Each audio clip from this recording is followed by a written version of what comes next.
This is Nicholas Six, Chris Cornell, Abject, Desperation, Part 2. And I just want to remind everyone this endeavor will be over in 2 days if something big doesn't happen in the way of support. And you know what I mean by support. Nice working with you people. It was a really great experience. The report stated the drugs did not contribute to the cause of death. That made headlines around the world, she said. Vicky Carianis said her husband, who battled opioid and alcohol addiction in the late 90s, had admitted to a friend that he relapsed in March, just 2 months before his death. Well then, why only 41 nanograms per milliliter in his blood if he was a relapsed addict? So that's bullshit. When I spoke with him on the phone the night he died, he was slurring his words and was off. He was on and off incoherent, she said. He said he'd taken 2 Ativan.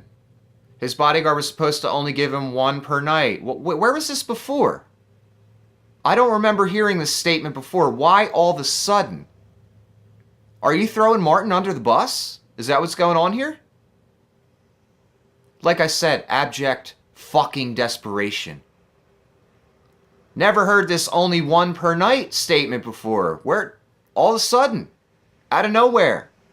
What a shocker, huh? Like I said, shows our effectiveness again. We didn't fight.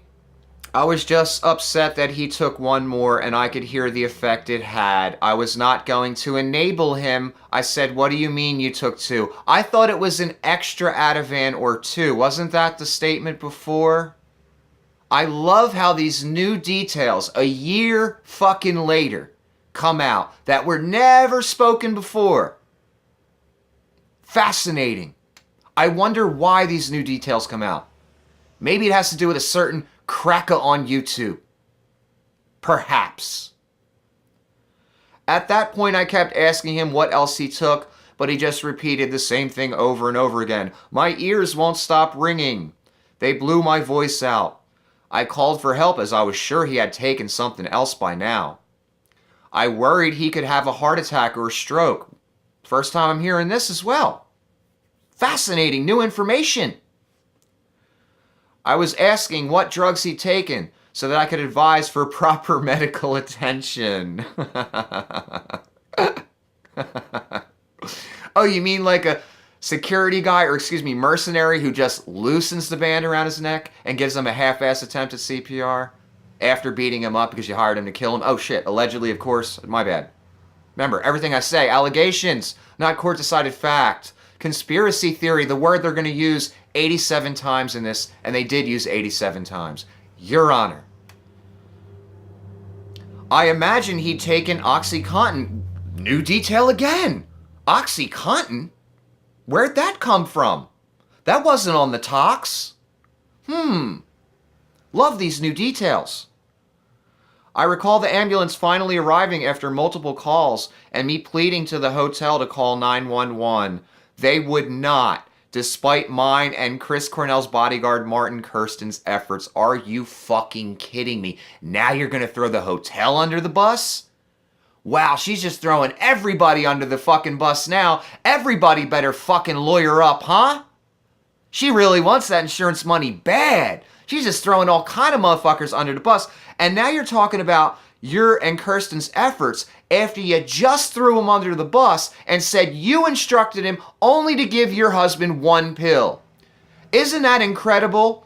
In the paragraph before this, or excuse me, 2 paragraphs back, she throws Kirsten under the fucking bus big motherfucking time. Let me find the statement again.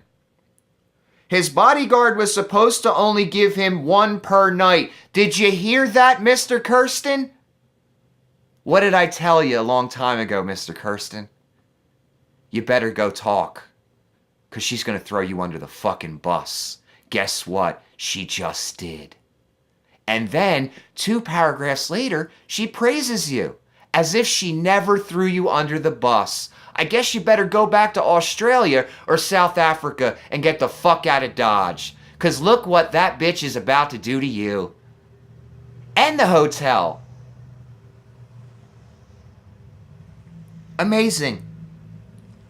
OxyContin was not in Chris Cornell's system according to the toxicology report. I just said that. According to a Detroit police report, Kirsten says security wouldn't let him into the star's room, so he kicked in 2 doors and found the singer lying on the bathroom floor with a band around his neck. Oh, you mean after you put him there? And put the band around his neck? After you beat him up a little bit? Allegedly, of course. Your Honor. Everything I speak are allegations. Not court-decided fact, Your Honor. Conspiracies flourish. That's the next title. They love that word, conspiracies and conspiracy theory. It's their favorite. Brenda Gill of Detroit, who said she's followed Chris Cornell's career for 20 years, said fans are pushing several theories about how he died. Nobody in any of the Chris Cornell groups believed the official story, Gill said. There's a bunch of fighting going on online about what they think happened. Some believe he's not really dead. Others say he had all these drug problems, which contributed to it. Others say he was murdered. No, the only one saying he had all these drug problems is his own fucking wife and her shills. Only people saying that. Painting him as some kind of fucking addict, when again, 41 nanograms per milliliter. There goes the addict theory. Right out the fucking window. I don't believe he killed himself. I actually think he was killed. We know he was killed, Your Honor. But that's allegedly, of course. Always. Everything I say, allegations, conspiracy theory, conjecture, tinfoil hat, shit.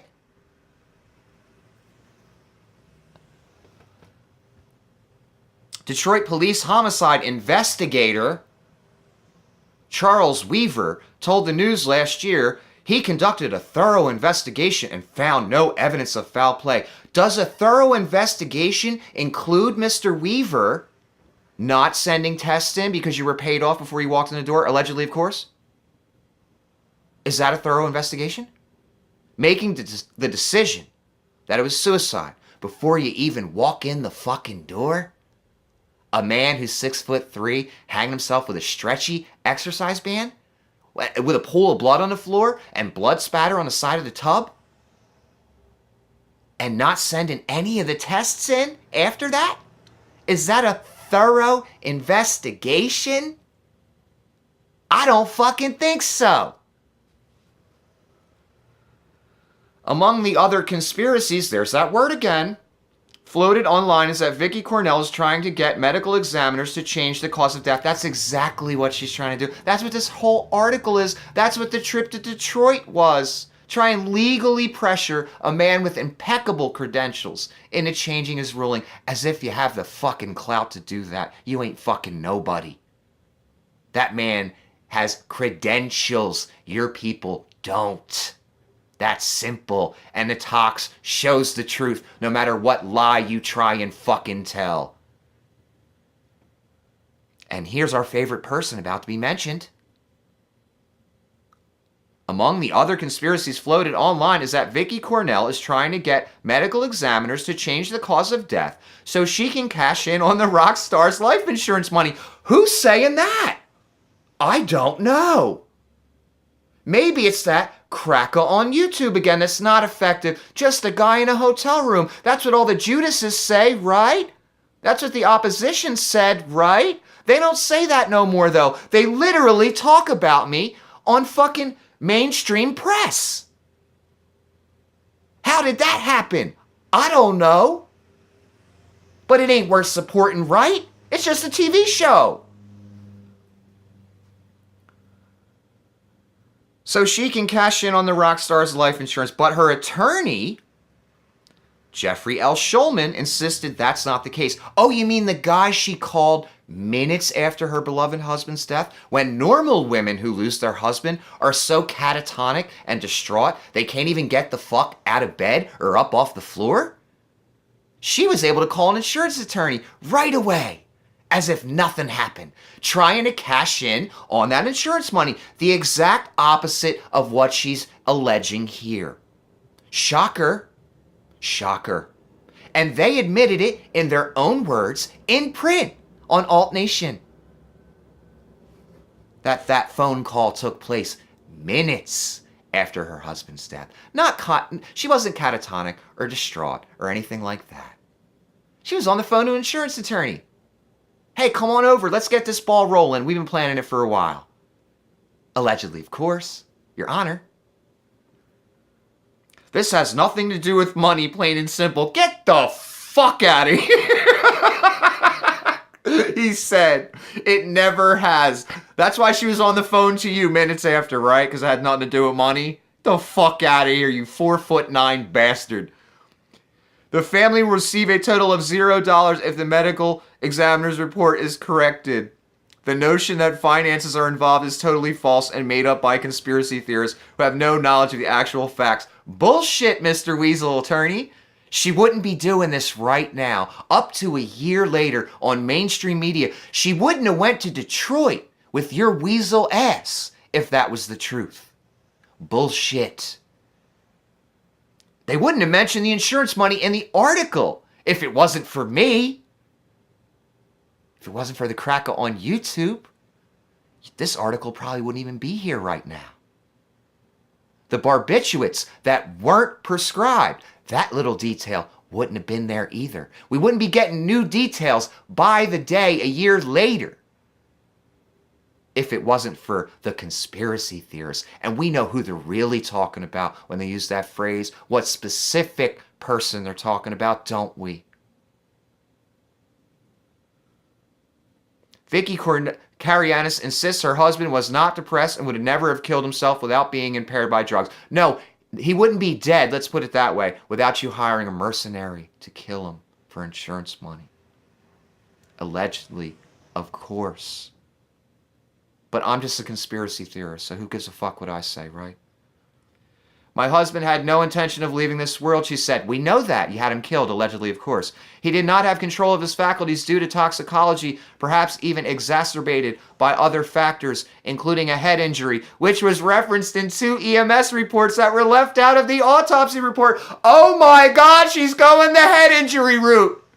She's that fucking desperate. She's that desperate. My God, this article is amazing. The title of these 2 videos, perfect fucking title. Abject bloody fucking desperation. What did I just say this past few weeks? I said the head injury was finally brought up out of fucking desperation. Didn't I say that? Guess what? I'm right. I'm right. Again. But I know, it's just a TV show. An emergency technician is heard on medical dispatch audio referencing a gash in Cornell's head. Yes, we know that. We know that. Also, written report by the crew from DMCR Express, the ambulance company owned by the Detroit Medical Center, stated, laceration to back of skull, minor bleeding noted upon crew arrival. Nothing in the autopsy report reflects a head wound. Well, you weren't talking about this head wound up until just recently, when you got that desperate. So that makes me think it's bullshit. And even if there was a head wound at the time when the medics got there, that happened during the fight or during when Martin strung him up and let him drop to the floor. That's when a head wound happened. In my opinion, of course. And remember, everything I say are allegations, not court-decided fact. You can clearly see a gash, or at least a visible big bald spot in pictures and video footage. That's a bald spot. That's why those latest pictures are in black and white, and they just came out of nowhere all of a sudden. Because they had been planning on using this out of desperation. This is how desperate they're fucking getting. It was confirmed by the band and crew. They said they saw it at the show and not at sound check, Vicky Cornell said. You can't tell people there was no laceration when it's documented and we can all see it. But wait a minute, Vicky. You weren't saying this up until just recently, when you got so desperate you had to go on morning talk shows.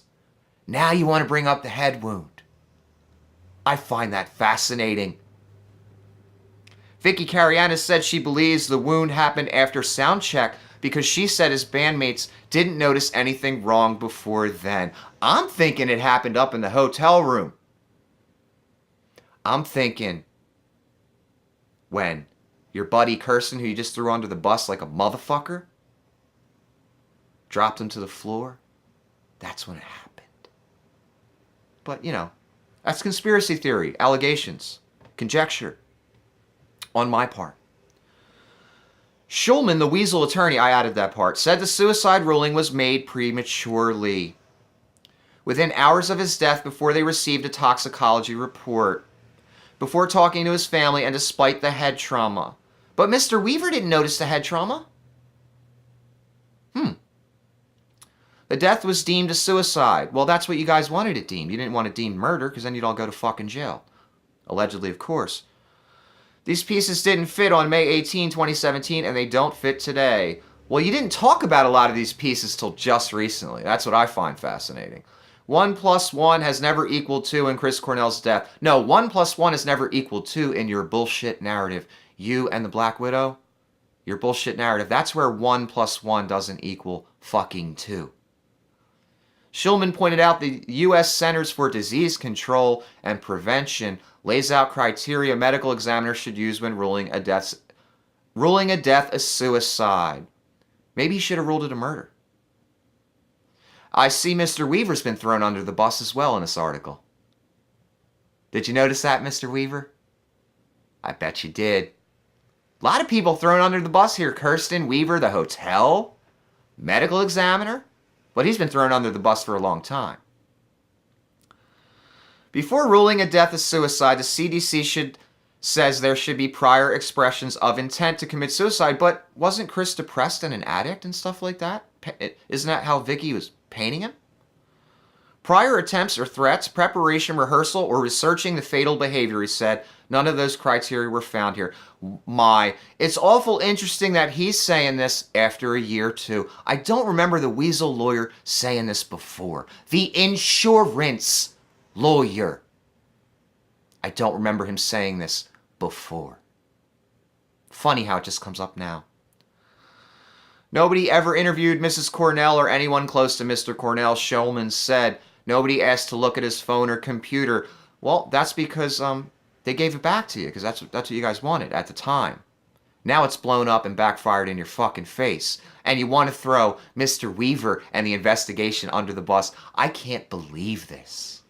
This is incredible. But I knew they'd get this desperate at some point. They're even throwing Investigator Weaver, their shill, under the fucking bus. Amazing. And Martin Kirsten. Amazing. Vicky Cornell believes a combination of factors led to her husband's death. Yeah, a combination of factors like her hiring a mercenary to kill her own husband for insurance money, and then having her Weasel attorney be her co-signer in multiple articles, Rolling Stone, Detroit News, all kind of stuff. And they both literally admitted that the first call was to you, the insurance attorney, minutes after her husband's death. If you add it all up, he was on these prescription drugs that should have never been prescribed, she said. It caused a relapse. Again, you knew the dangers. You instructed Mr. Kirsten to only give him 1 pill. You had Mr. Kirsten hold the pills. You knew the dangers. I think it was, unfortunately, the perfect storm, a combination of factors that made him go manic. No, the perfect storm was you hiring a guy to kill him. That's simple. Allegedly, of course, Your Honor. Remember everything I say, conspiracy theory, conjecture, tinfoil hat shit. That's all. That word they use 75 times. Conspiracy, conspiracy theory, conspiracy theorist. Had the medical examiner looked at these factors, maybe they wouldn't have concluded it was a suicide in just an hour and a half. No, that's what you wanted. Because you didn't want it to be murder. What's the matter? Linda didn't have enough connections to get to Mr. Brown? She was 1 connection short? Is that what happened? You poor baby. You and your poor little 4'9" insurance attorney. I guess you should have made sure Linda had 1 more connection. I guess you should have made sure that the head medical examiner wasn't going to pass it off to the new guy with impeccable fucking credentials. And I'll say this one more time. The first call or the call made minutes after your beloved husband's death was to an insurance attorney, the same one you mention in this article, the same one that co-signs all your bullshit. And when I say bullshit, that's allegedly, of course. Right there, that first move you made that night tells us all we fucking need to know. And this is amazing how many people this bitch threw under the bus in one article. Even their own shill investigator Weaver, even their own hired killer Martin Kirsten, thrown under the fucking bus. Abject, bloody, fucking desperation. It was great working with you guys. Maybe you can go with the crazy psychic or the short bus channel from now on. Maybe they'll do a better job than I did. Peace be ever with thee.